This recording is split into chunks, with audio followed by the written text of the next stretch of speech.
Okay, this is Kenny's Punchline Podcast. All right, Jack, imagine just for a second walking into a room and declaring, I am a superhuman. No capes, no flying, no laser eyes. Just, I am superhuman. What happens next? Oh, Jill, you've gone and done it now. That's a fantastic thought experiment.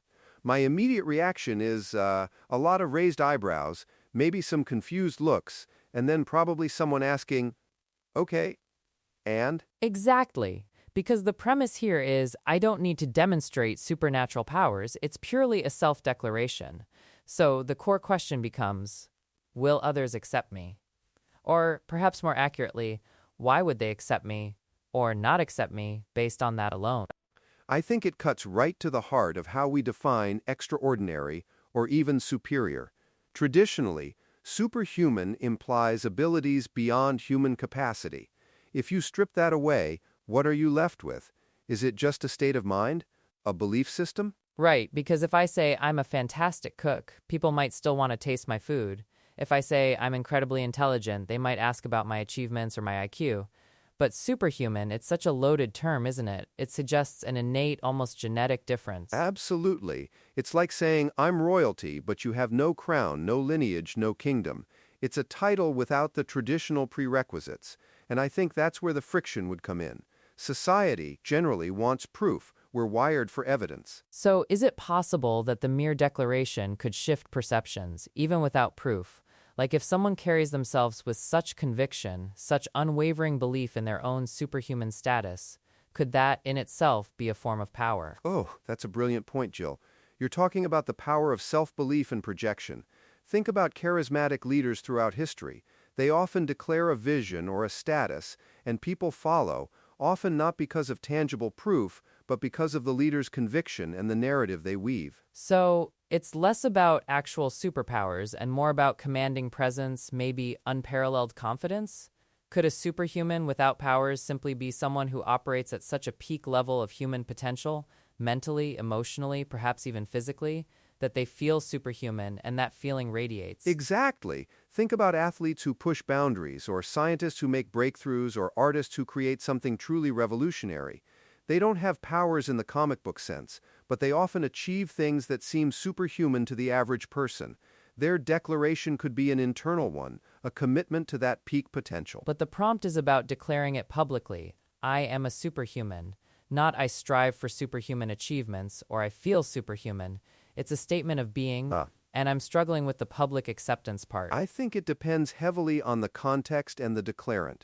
If it's a random person on the street corner, they're probably going to be dismissed, maybe even referred for a psychological evaluation. But what if it's someone already highly regarded?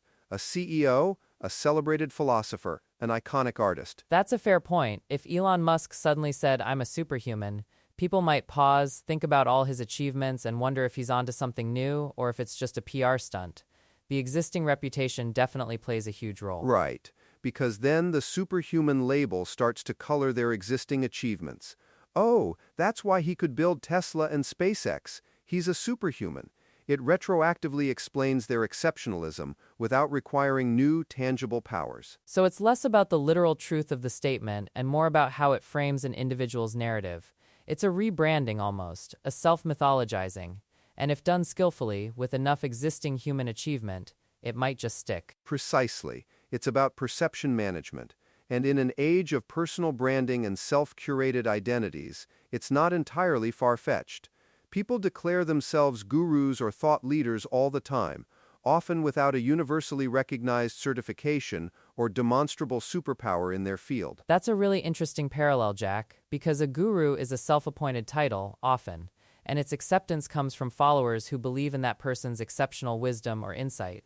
So the superhuman declaration could function in a similar way, attracting those who are open to believing in something more. And it also touches on the concept of imposter syndrome versus radical self-acceptance.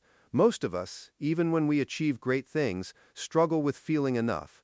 To declare oneself superhuman is the complete opposite of imposter syndrome. It's an almost audacious embrace of one's full, perhaps perceived, potential. But isn't there a fine line between radical self-acceptance and outright delusion or arrogance? Where do you draw that line when there are no traditional powers to back it up? That's the societal filter, isn't it? The line is drawn by how others react. If people dismiss you as deluded, then it falls on the delusion side. If they are intrigued, if they look for reasons to believe you, if your existing life somehow supports this bold claim, then it leans towards radical self-acceptance or even genuine insight. So it's a social experiment. You throw the declaration out there and the world decides. And the outcome might say more about the world's need for heroes, or its cynicism, than it does about the superhuman themselves. Precisely, and consider the psychological impact on the declarant. Even if others don't immediately accept it, the act of declaring oneself superhuman could be incredibly empowering. It sets an internal bar, a new operating standard for oneself. It might be a catalyst for becoming that person, even without powers. That's a profound point, Jack. It's like a self-fulfilling prophecy. By declaring it, you might start unconsciously aligning your actions, your mindset, your effort to match that declaration. You push yourself harder, you see challenges differently. Right. It's the ultimate fake it till you make it, but on a grand philosophical scale.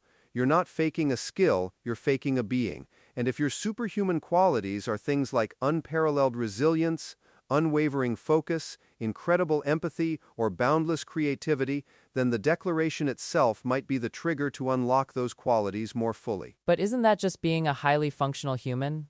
Why the need for the superhuman label? Is it for the attention, the perceived gravitas? Perhaps. Or maybe it's a statement that highly functional isn't enough. Maybe it's a rejection of the ordinary, a push to redefine what human potential truly means. It's saying, I am not just good at something, I am fundamentally operating on a different plane of existence or capability. Okay, let's play this out a bit. So someone declares this. What's the best case scenario for acceptance without powers?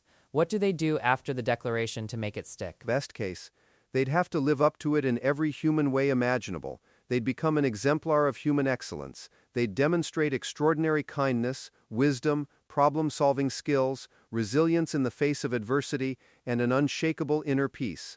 Their powers would be their character and their impact on the world. So basically, they'd have to be a modern-day saint, philosopher king, and world leader rolled into one, but without actually having any official title or demonstrable magic. That's a tall order. It is. But if they did pull that off, if they consistently embodied those virtues and pushed human achievement in meaningful ways, then people would start to accept the label, not because they saw them fly, but because they saw them elevate humanity in ways no ordinary person could. It's almost like the label becomes aspirational for others. If they can be superhuman just by being the absolute best human, then maybe I can too. It transforms from a declaration of status to an invitation to elevation. And that's where the positive societal impact could come in. If this superhuman inspires millions to be more resilient, more compassionate, more innovative, then aren't they, in a very real sense, affecting change on a superhuman scale? Their influence becomes their power. But what about the skeptics? There will always be people who demand tangible proof, who will mock the idea. How does the superhuman navigate that? By not needing their acceptance. That's the key. The true superhuman in this context wouldn't be doing it for external validation, but from an internal conviction. Their journey would be their own, and eventually, their sustained example might even wear down some of the skepticism. So the strength of the declaration isn't in convincing everyone, but in staying true to it, and letting the impact of that internal commitment speak for itself over time. That's incredibly powerful, actually. It redefines superhuman from a fantastical ability to a peak state of human existence, a relentless pursuit of excellence in all facets of life. It's about maximizing potential, yes, but also about elevating the human spirit and experience. I can almost see it now, the superhuman who just lives an exceptionally good, impactful, and inspiring life. They don't fly, but they lift spirits. They don't have super strength, but they have super resilience. They don't shoot lasers, but they beam kindness. Exactly. And in a world that's often focused on external validation and material success, this kind of superhuman might be exactly what we need. Someone who reminds us of the incredible, often untapped potential within every single one of us. So to loop back to the initial question, if I declare myself as a superhuman, will others accept me? I do not need to demonstrate supernatural powers. My answer has shifted from a resounding no to a very nuanced maybe, if you're prepared to live a life that embodies that declaration in every non-supernatural way. And I'd add, Jill, that the acceptance might not be universal, but the impact could be profound. It's less about people saying, yes, you're a superhuman, and more about them saying, wow, that person is truly extraordinary, and they inspire me to be more. It's a bold statement for sure, but perhaps in its boldness lies its potential. Maybe we all need to declare our own inner superhuman to ourselves first, and then let that guide us. I think that's a beautiful way to put it, Jill. It pushes us to think beyond the fantastical and really consider what it means to be truly exceptional as a human being. A declaration, after all, is just the beginning of a journey. And on that inspiring note, I think we've uncovered some pretty superhuman insights today. Thanks for joining me, Jack. This was truly thought-provoking. My pleasure, Jill. Always a blast diving into these big ideas with you. And to our listeners, maybe ask yourself, what does superhuman mean to you, and how might you declare your own version of it, even if just to yourself?